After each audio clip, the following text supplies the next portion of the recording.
And I'm Peter Martin. And you're listening to the You'll Hear It podcast. Daily jazz advice coming at you.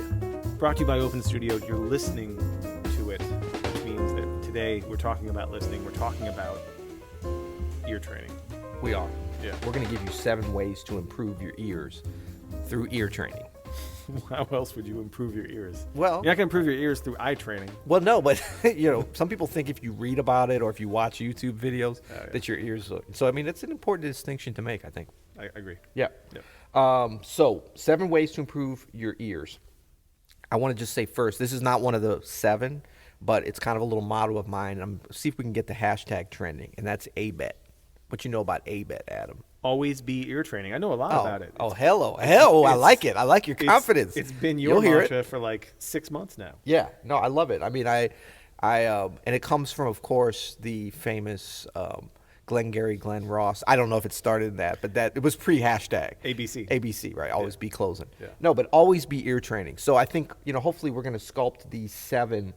And I'm just looking at the list here. We actually only have 6, so we're gonna have to come with an audible for number 7. But we hope that these are all things that you can be doing continually. We don't want to think about, ear training as something that, you schedule time for 17 minutes a day, and that's the only ear training you do. Mm-hmm. We can do it throughout when you're walking around with headphones, when you're thinking about music, when you're sitting on an airplane, when you're away from your instrument, when you're at your instrument. There's always time to develop your ears, and it's such a crucial part of what we do as musicians, period, but especially jazz, improvisation, composition, all those kind of things. Yeah, I agree. I think I do more ear training away from the instrument now than I did, before, just because now I spend so much time, practicing technique stuff or specific things to the piano. But, like you said, you can develop these techniques to really work on ear training away from the instrument. You don't have to do it all the time in your practice session. Now, that said, if you haven't put in those hours, right, now's the time. Exactly. Oh, and I should just say, too, this is actually answering a question from one of our listeners. Oh, cool. Or actually one of our watchers. From Stein on YouTube, who put a comment for us. Did Yeah. you know we get comments on YouTube? I do know, because I check every day. Really? That's I don't. I just saw it on here, but I'm very interested and excited now that we're getting them. Yeah. And big shout out to YouTube, Google, of course, as always. Yeah. Catch us there. Big shout out to our audio listeners too. We always shout out YouTube. I know, because I'm pointing at them at the camera. But I guess. Exactly. Our core folks are audio podcasts. Yeah, totally. Our first love. Yeah. Okay, so number 1 is listen. Okay. That's weird. That is weird. But now this is really important, okay? I mean, this, like, we joke about listen being number 1, but it's always true for when we use it. That we're not joking about. But for ear training, you have to listen. That should be obvious, but for some people it isn't. Like, they want to work on ear training first by going and plunking out notes on the piano, by playing, whatever. Yeah. Ear training is all about listening. That's what your ear's for. That's why it's called ear training. So you've got to get into a higher level of listening. And you can't say like, oh, I'm already a great listener, because there's always, try to do that if you're in a marriage. You're in a marriage, right, Adam? Yeah, I'm in a marriage. We're both in moderately successful marriages, Not I would to each say. other, but yeah. No. Yeah. Outside of this environment. But just go to your spouse sometime and say, this will be a great way to end a marriage. I'm a great listener. I cannot get any better as a listener. I don't think those words have ever been said successfully in any kind of marriage. Yeah, that's a great way to commit suicide. Exactly. Go to your spouse and say, like, I'm done listening. I've mastered it. I've mastered listening. I'm finished. Yeah, so we're always looking at improving our listening. And it's such a great thing that can be worked on and done in an organic way every time you're listening, That's great. Listen, always number 1. And great advice there. I think number 2 we have is to sing. Yeah. Singing is such a crucial part of all music. Whether you're a drummer or a bassist or a pianist, we play an instrument where we can literally plunk down like 24 notes if we want to. Right. But we have to be able to sing. That'd be using pitches. a little elbow and arm action. I hear you. Yeah, we could. And you could try to sing that. Right. Yeah. That sounded better than it should have. Yeah, I can't really sing that. But you know what I'm saying? Like, singing is crucial to developing your ears, because it's, first of all, it's the instrument, your voice is the instrument that you're most familiar with. Even if you play another instrument, it's something you're using every day with pitches as part of your speech. Yep. And to get in touch with that, and then to be able to hear yourself sing a part away from your instrument that you usually kind of lean on visuals and technique and Yes. things like that. That's the important It part. pulls you right out of that. It pulls you right out of any kind of looking, especially for piano. It's so visual. Yep. We can see everything, and that's very useful for a lot of things. But Yep. for listening, it helps to sing. Well, and I think it pulls you out of the visual, the physical, physicality of the instrument, and then it really pulls you back to number one as far as listen very quickly too, because when you're singing, that's a way to both test your listening and to attune your listening for the purposes of the ear training. So if you're walking around and maybe working on some intervals, maybe being able to identify them, as you sing them, you're using your ears by listening to kind of attune and figure out what you know and what you don't know, what you can sing accurately, what you can't sing accurately, what you can hear accurately, and what you can't. And it gets, I mean, this gets into an area that's a little bit difficult to discuss fully, and that's why we have music. That's why we have all these, interesting little parts of music that put together the things that we have to be able to learn to hear. But singing and listening, I think, is it's so much easier to get into that sort of deep listening state by when you're singing. Now, that does not mean you have to necessarily enjoy your voice, but the building blocks of ear training, you have to be able to hear them, and you also have to be able to sing them. One more little pitch, though, for singing. Yeah. And you mentioned enjoy your voice. Like, I have a terrible natural voice. Oh, it's no, I don't It's know not why. terrible, but it's not great. Right. But there's nothing more joyous for me than singing. I love singing so Yeah. much. Like, if I had the time, I would definitely join some kind of choir where I could sing with people, because there's nothing more satisfying. I encourage people, like my students, I encourage them to sing, to get into some vocal things. Yep. Even if you're not that great at it, because it's so pure musically. It's great, and it's so fun. I mean, I remember when I went up to Juilliard, I was required to be in the choir for a short time, and because I guess it was like the piano I don't know, it was something when you're a piano major. I actually wanted to play in the you had to do ensemble. Yeah. And I wanted to do the orchestra, and I played violin, but of course I wasn't nearly good enough to play in the Juilliard Orchestra as a hack violinist. So I went into the choir kind of begrudgingly, but I had such a great time. Totally. And there were some vocal majors. It was not like a pro level choir, but there was a lot of great musicians in there, and like you started getting kind of competitive. Like, I want to really nail these parts, but you're part of a section. Yeah. And so you've got that great mob mentality going where some nice things can really happen. There's just no better feeling than singing with a big group of people like that. Yeah. That's such a cool thing. Absolutely. All right. Okay, so that's number one. Number two, listen and sing. And I really think, unlike some of our lists, these we're starting out with the big guns. Like, those are kind of overarching concepts you want to keep in mind.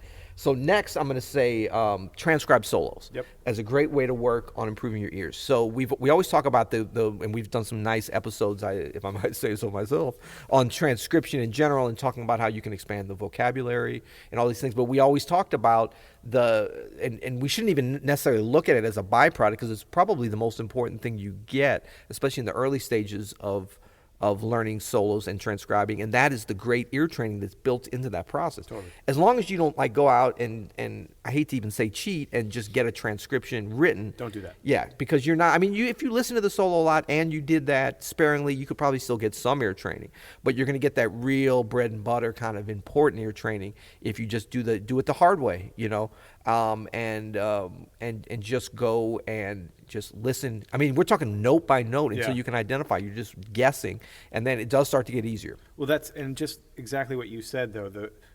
For the first few solos you do, the most you're getting really is the ear training of that. Yeah. I mean, you're getting that information that you're learning, but you might not even realize it. But the bigger thing is the ear training. Yep. And so number 4 kind of is a natural progression from that, and that's to transcribe away from your instrument.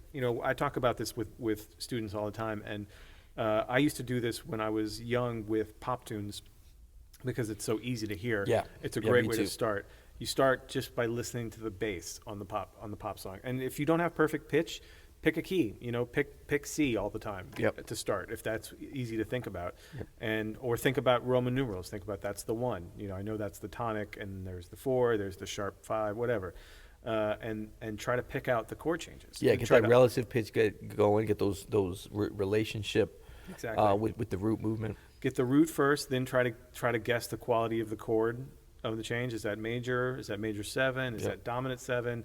Is that a minor chord? Is that a diminished chord? See if you can get the chord changes. And then, if you feel like you get let's say all of a Beatles tune or whatever, go check it against the internet. Go check it against the real changes. Yep. See how well you did.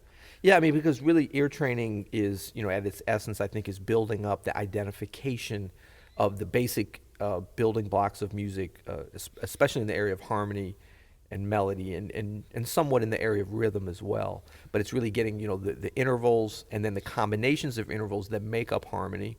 The melodies, be it a root movement or an actual melody, and then the combination of all those, being able to identify those.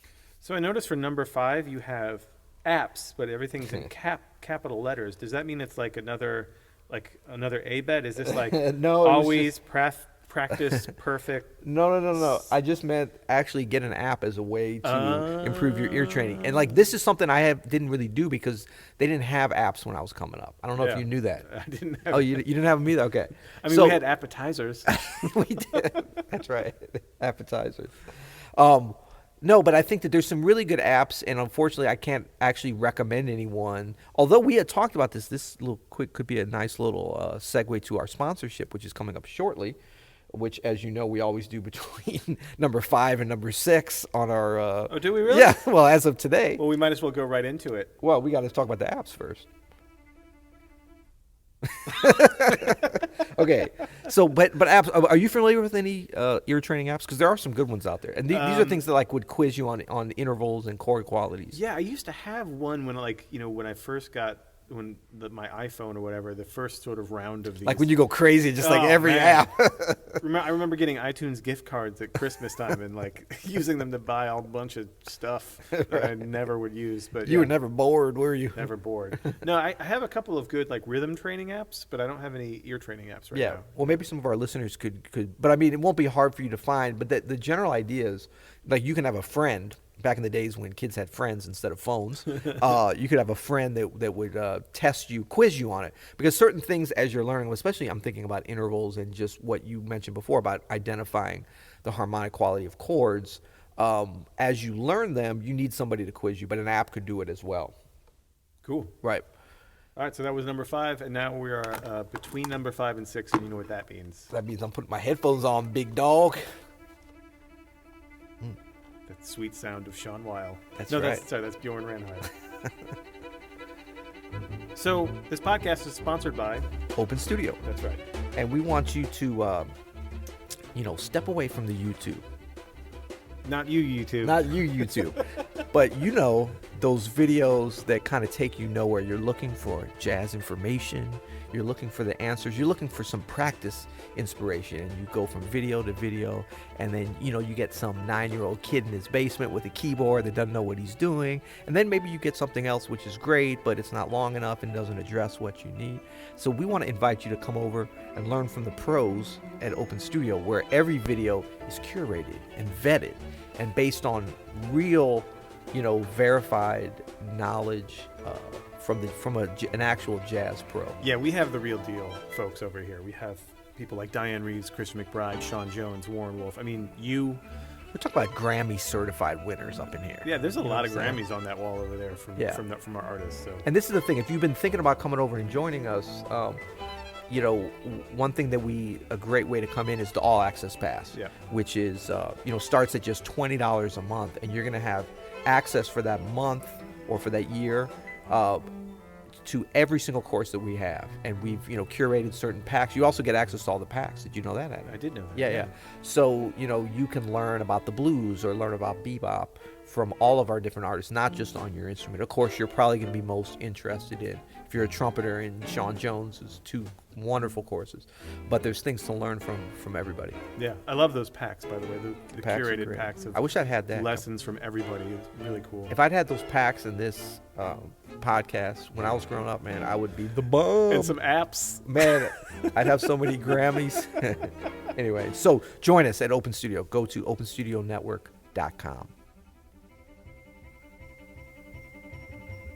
Nice. Yeah. And we're back. No, That was fun. Our first sponsorship. Our period. first sponsorship. I wonder how we got that sponsorship. Exactly. But, we just want to be clear on here when we go into sponsorship mode. So you're going to hear us drift into the wonderful world of sponsorships. And, really our philosophy on this, of course, is, and it's always going to be this, we only talk about and accept sponsors of products that products or services that we have vetted ourselves and use ourselves. Yeah. Like, we were talking about the MeUndies. I haven't tried MeUndies. So You're not going to... Hey, but MeUndies, folks, if you're listening. We will try it. And if we approve you, we may accept you as a sponsor. Ugh. Yeah. All right, number 6. Number 6 is to have a friend quiz you. Have you ever tried MeUndies? Oh, no, not like that. For ear training. Ear training. Sorry. Well, and I feel like I shame on me. I kind of gave this away last time with the apps, and that this is the other side of it. But this is great because, your friend can be like the greatest app that you ever had because they're going to, adjust things as they go to specifically, what it is that you need. But yeah, that's kind of what I learned. It's like a my blindfold dad. test. We do it all the time with, here on the podcast now, the blindfold test. It really does help you kind of retain that information. Yep. So finally, for number 7, we have what I think is the most crucial part of developing your ears and training your ears. If you really want to be able to hear harmony and melody, you have to focus on intervals. That's why I have it 3 times. Intervals. Right. I had when I was at the new But school, not 4. It's not that important. Not that important. When I was at the new school, I had a wonderful ear training teacher. I tested out of all of the stuff that was like the required courses, except for ear training like 3C. And I was pissed that I didn't test out of that. But I'm glad I didn't because I had this great teacher, Armin Danelian, who's a wonderful jazz pianist. Yeah. And he really helped see the importance of hearing intervals and understanding some of the traditional like Western harmony and how that helps, your jazz playing and hearing the tune. It's a little controversial to talk about Western harmony, but you're talking about 15 years ago, so we're okay, right? Yeah. Right. We're going back in time. Yeah, no, he would of understanding how cadences work and key changes work, and that understanding is the foundation of jazz too. I mean, it's the foundation of all Western music. So yep, absolutely. Yeah. All right, good stuff. So we got just a quick recap on our 7 ways to improve your ears through ear training. Number 1, listen. Number 2, sing. Yeah. Number 3, transcribe, as in learn solos. We always say transcribe. What we mean is learn by ear. Yeah, we don't mean write them out. We don't mean write it out. That's for nerds. No, do that too. That's good too. Okay, number 4, learn tunes and work on your ear training away from your instrument with like easy pop tunes, things that are accessible where you can start to get those roots going and stuff. Number 5, apps. We have no recommendations, but we're welcoming them. Number 6, find a friend, phone a friend, and have them quiz you. And number 7, intervals. Nice. Well, that was awesome. Yeah. All right, good.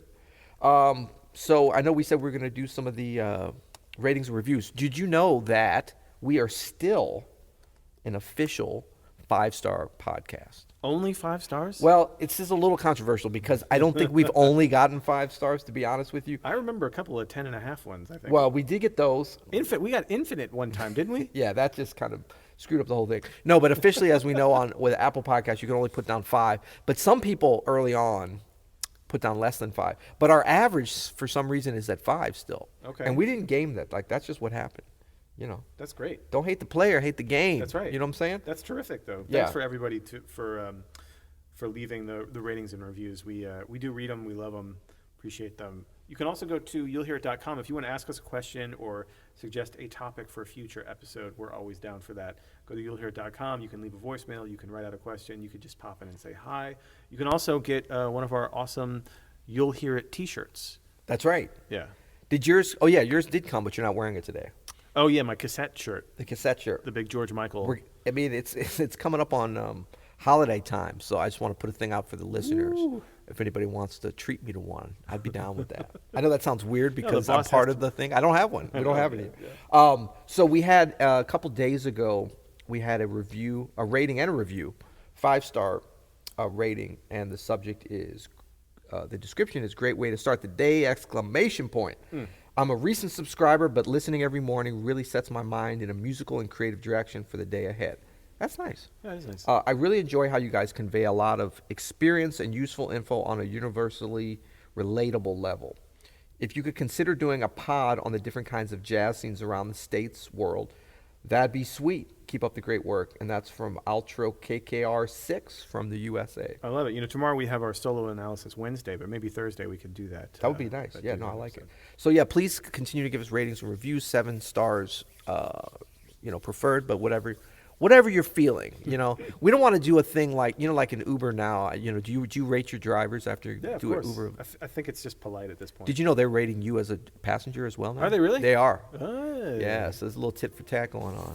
I'm trying to be less inebriated when I get in my Ubers. from Well, here this on is the out. thing. We're asking for ratings and reviews. We're not going to rate and review the listener, though. You guys are all 7 stars All in our 7 mind. stars, yeah. That's right. Cool. Cool. Well, until tomorrow. You'll hear it.